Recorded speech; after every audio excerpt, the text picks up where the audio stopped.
Welcome to another episode of the Empowered Half Hour. And I am just absolutely thrilled to bring you today's guest and conversation. Dr. Dawson Church is joining us. He is, I would like to say, a scientist, a spiritual seeker and teacher, author, and he has really discovered a way to present science and spirituality in a way that lands very practically. And I am just so obsessed with all of these topics. I can't wait to get into this interview. So welcome to the show. Oh, Becca, delightful to be here. We'll have fun together. I have no doubt. So I know that you have published a book, that you're a teacher, and that actually you have more than one book. I do want to ask what's your backstory, but I really feel that there's a question before that. Like, why are you obsessed with this topic and bringing this attention to people? We're at a really interesting stage in our development as a species right now. And for thousands of years, people have sought the answers to like big questions like, how do we get happier? How do we shed off suffering? And so 2,500 years ago, the Buddha was talking about that. 2,000 years ago, Jesus was talking about that. Longer ago, Lao Tzu was talking about that in China. The Greeks were debating these questions thousands of years before all of those philosophers and spiritual teachers. And so we've had this ongoing understanding that we are suffering and then we need to break out of it. And so we've developed all these techniques and tools in those spiritual traditions like prayer and meditation, spiritual study, spiritual practice, and they've been really valuable. What's happened, though, just in the last 50 years is that science has come into the picture and helped refine those spiritual practices and helped us identify which of those really work the best. So we have the development of the electrocardiogram in the early 1900s, then the EEG, which could read brain waves in the 1920s, then the MRI, CAT scans, SPECT scans. And what we can do now is we can stick these spiritual people, these Tibetan monks, these Catholic nuns, these Pentecostal faith healers, put them in an MRI or hook them up to an EEG, measure their brain waves, and really figure out what's going on in these states. So what I'm really passionate about is measuring those states and then finding the practical ways we can apply those ancient traditional lessons, but which ones really, really work neurobiologically. And that's my current area of fascination. Oh my gosh.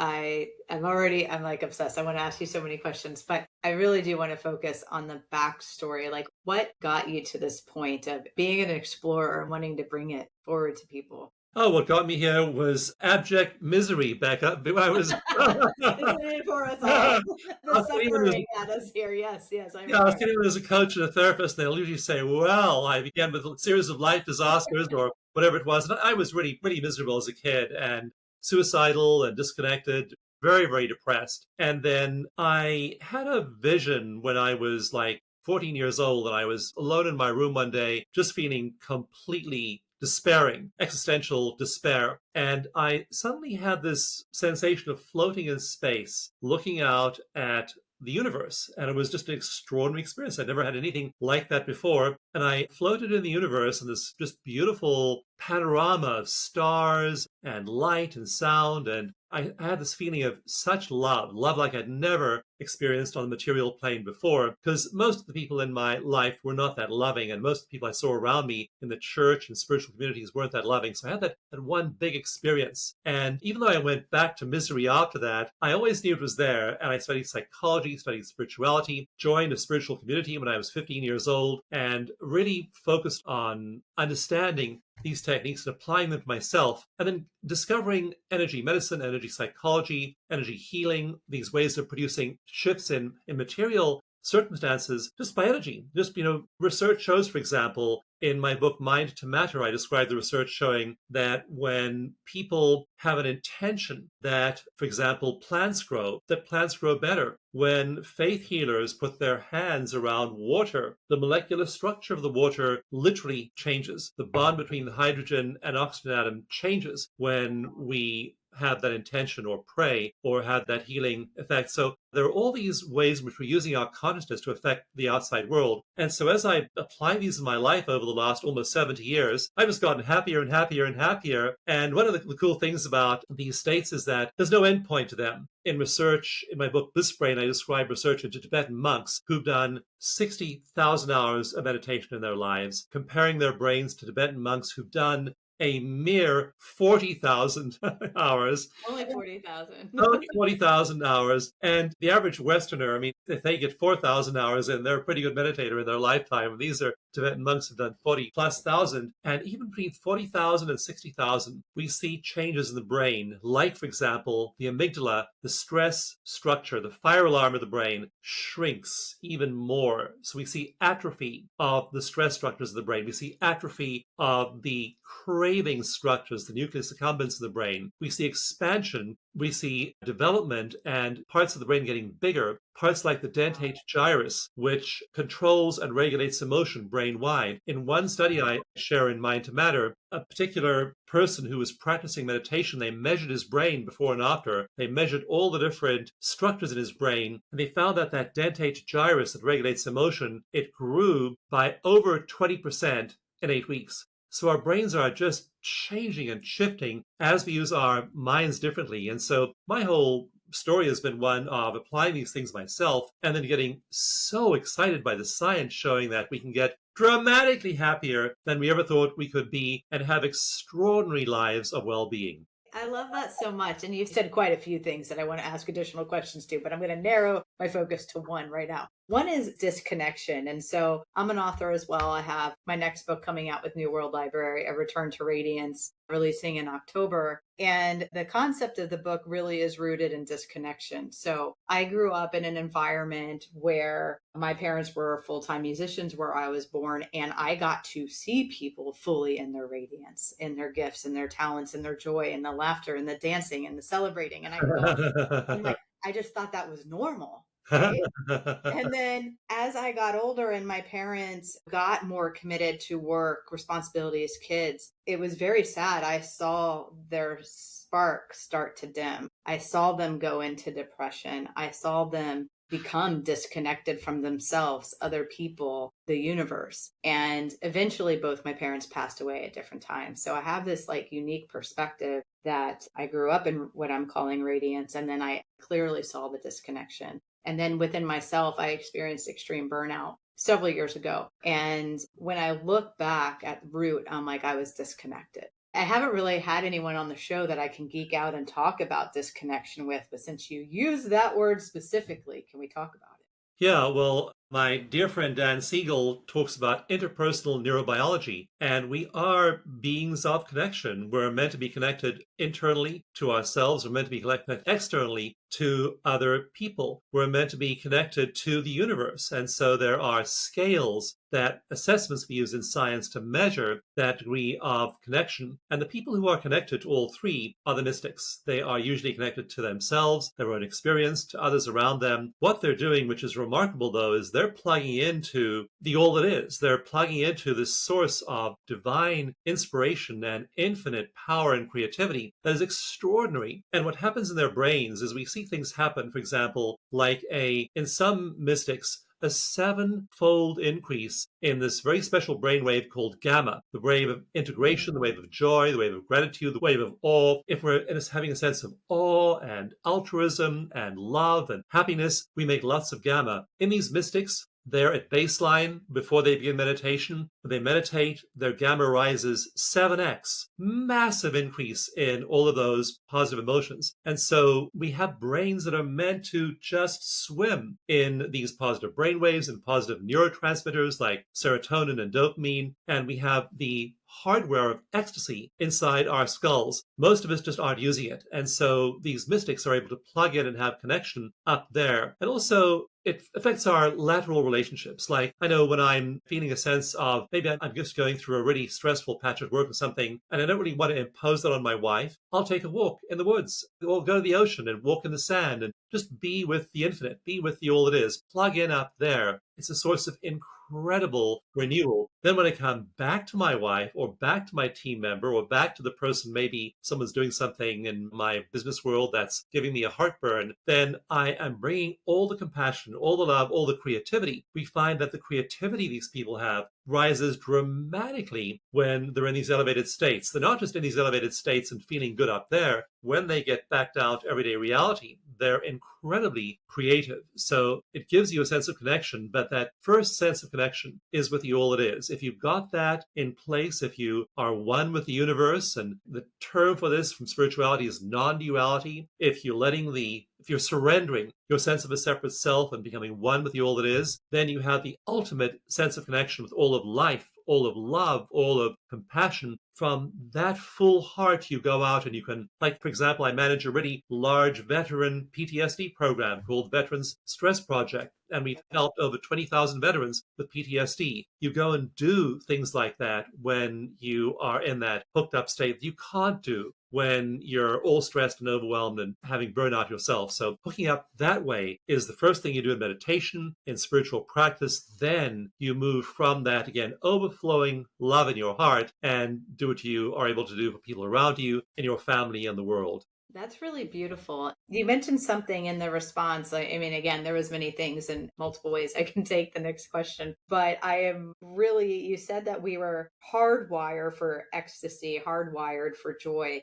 And I believe that too. That's why I have named the next book A Return to Radiance, because what I found is through my own spiritual journey, and I'm a Kundalini yoga teacher too and stuff like that. But I say that because as I have deepened my own practice and observed others and witnessed others deepening theirs, what I have found is as they tap into the all knowing and they come back to themselves, their radiance begins to express. It's not like they had to go out and get it. It already existed and now it's expressing itself. And so I would like to talk a little bit more about that hardwiring, that we actually are hardwired for joy and ecstasy and stuff, because I hear so much more about suffering. And even though what I'm trying to say is that I hear so much about why we have trauma responses and why we respond the way we do, but I don't get to have enough conversations about why we're hardwired for joy. Yeah. So radiance is very interesting. In the great mystical traditions, whether it's Judaism, especially the Kabbalah,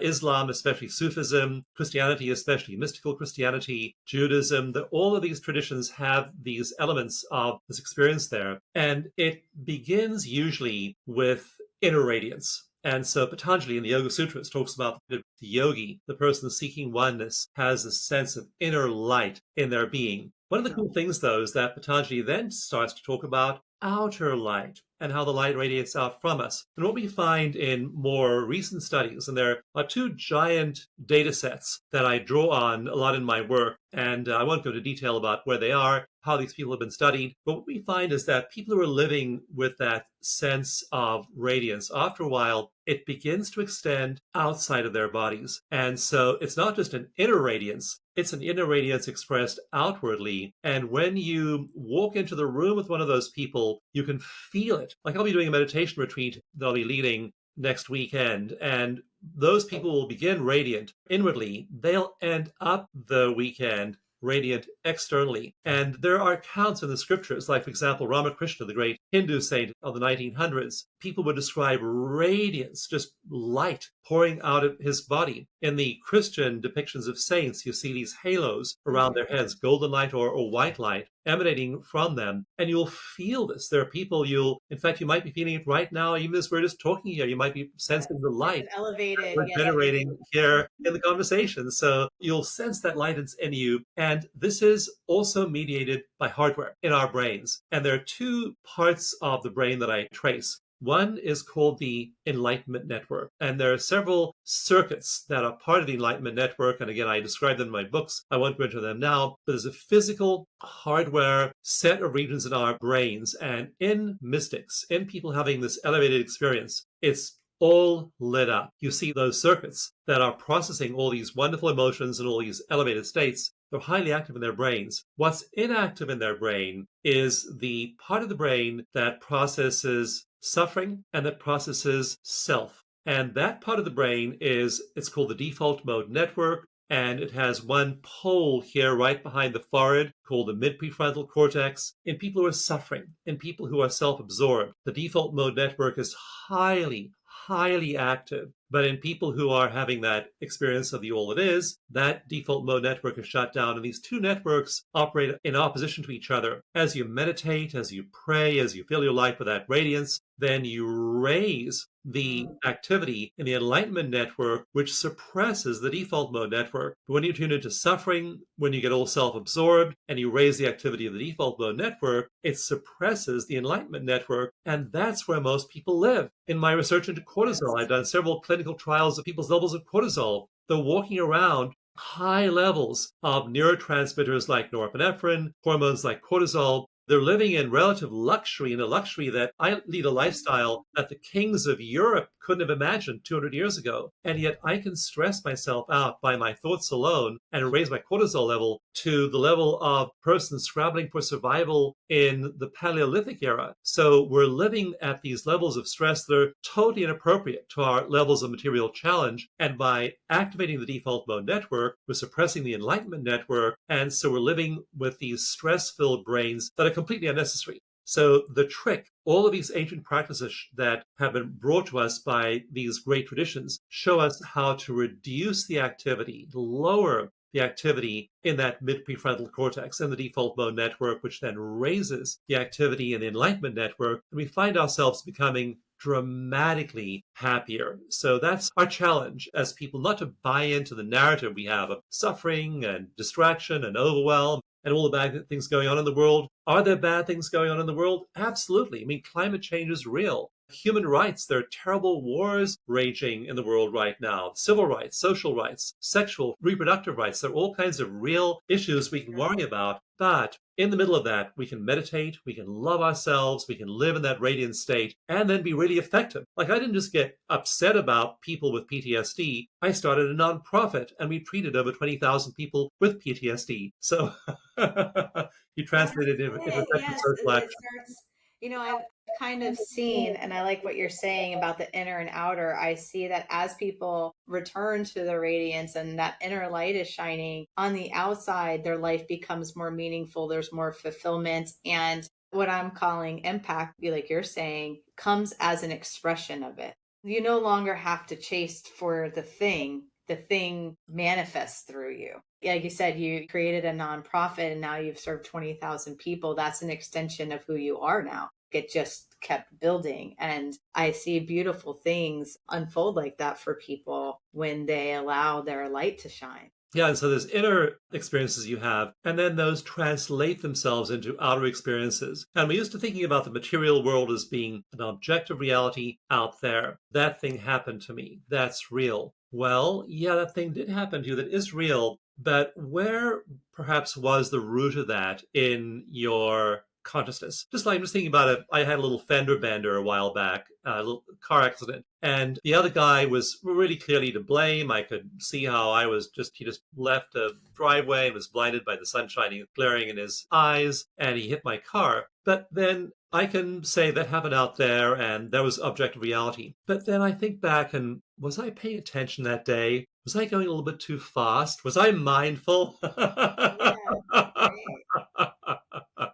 And almost always, when I look back at accidents I've had and losses I've had, there was some part of me that was implicit in that external event. And so our minds play far more of a role in creating our outside reality than we might believe. I mean, I mentioned water earlier and how water is affected by just by thought alone. So we're literally able to change molecules, produce cortisol in our bodies just by stressful thoughts. We can produce molecular changes in the outside world in plants, animals, people around us by thought alone. So that's why it's so important to get control over what you think, what you feel, and then regulate that, tune into those powerful fields out there, and then live that kind of inner directed, inspired, and radiant life. I love that. I want to, for the listeners, to break meditation and prayer down to be practical and easy. And what I mean by that, even like being a Kundalini teacher, I have all sorts of meditations that have mantra and mudra and all 60 minutes, meditate for 1,000 days. there's so many different ways you can go about it. But I tell people all the time, I'm like, hey, if you can just find 3 minutes in the bathroom,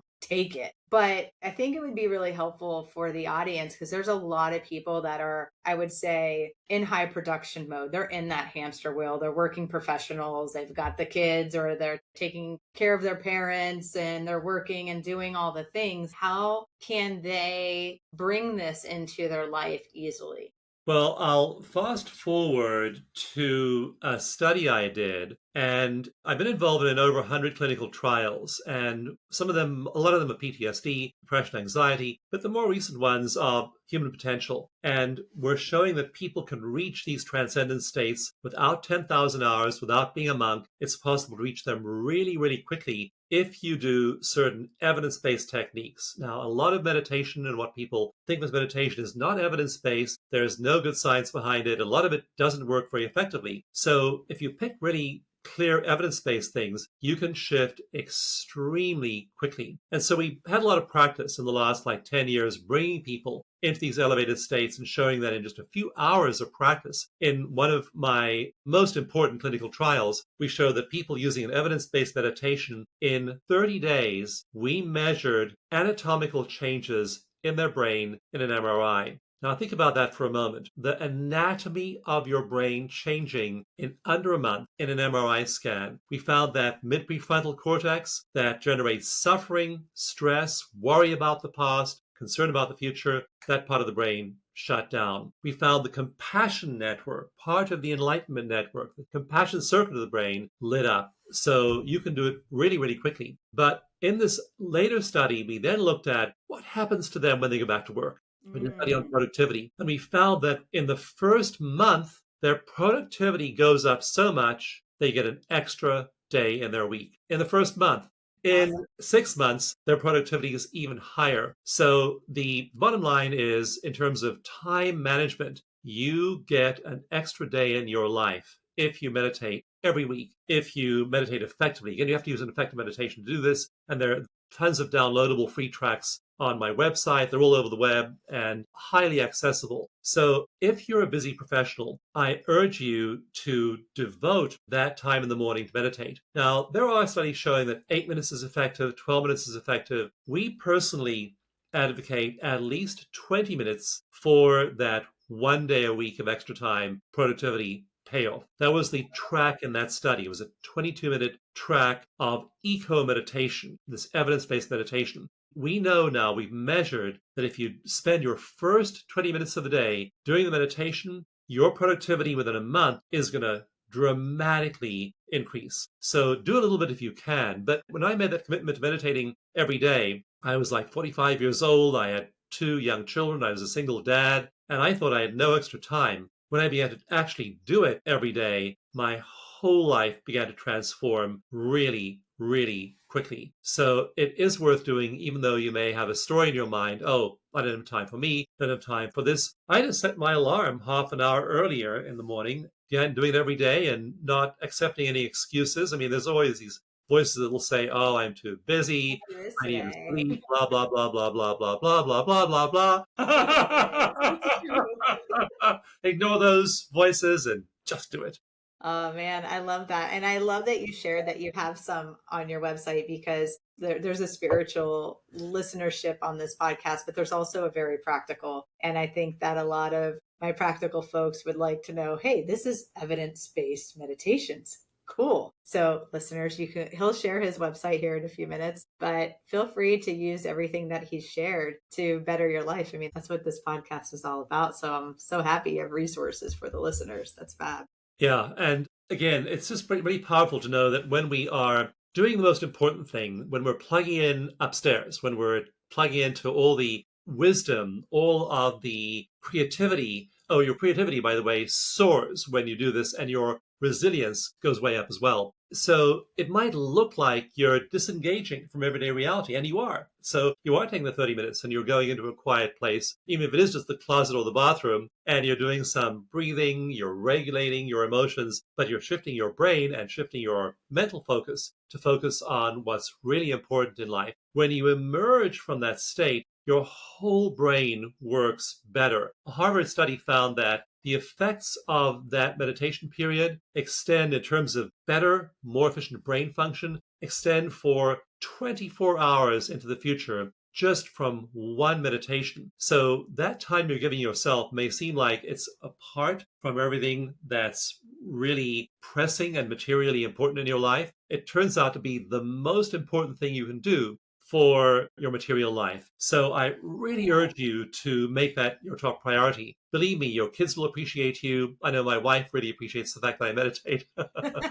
I know my husband does too. We're at 30 minutes already. I knew this conversation was going to go by way too fast. But I would like you to share before we get into like sharing how the listeners can follow you, is how can the information that you shared today, not just meditation, but the overall conversation and tone, how can applying this empower someone's life?